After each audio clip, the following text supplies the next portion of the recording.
everyone. So I am the next presenter and our topic is using pupil-generated board display. So based on the title, na may idea or i-share ninyo about kung sino nakuha sa title.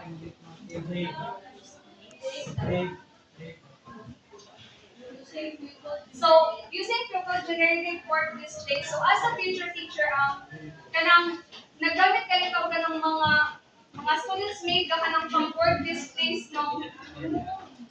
Kasi sila mismo ang nag-create ka para na kay decoration sa ila sa inyong classroom. Tapos, ang sa kanilang goal is, hindi lang siya ingon na for one na for pangbalito ng eskwelahan, kundi ang mga students is ma-motivate sila na mo-create pa another kaya nila ka mag-binuhat is nakita nila magkatagaling mo ka ng importance.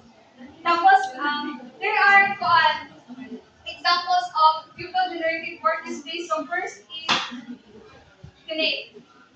Quotable quotes words. So dili is one ang mga students so makakuha sila ka ng mga quotes na gikan sa books nga ilahan gibasa.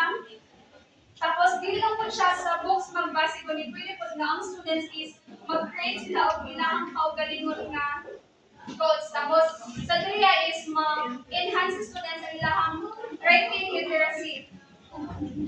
So next is hashtag my superhero wall. So dili is ang mga students is mupili sila og ilang mga superhero.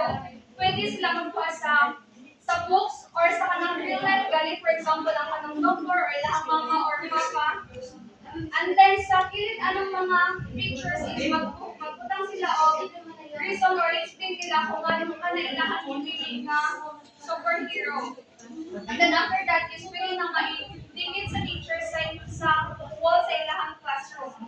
Then next is the butcher paper. So kani is pwede niyo siya idikit sa wall or sa floor lang sa sila magbuhat before niyo idikit. So sa diriya is mga students is magkaisa sila nga mag-create o kuan mo drawing, mo sulat atong paper na imuhang i-provide sa ila ha. So diri is ang mga students is mag-collaborate sila and then maka-create sila. Next is collecting words walls. So sa diri is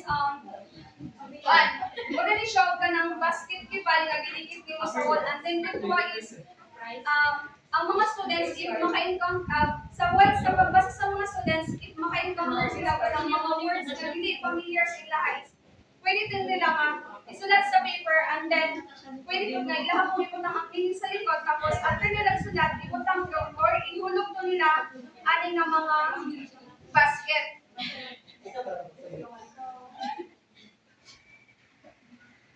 So ang uban nga example kay si Lastra na ang that's all for my part. Grabe na mabili.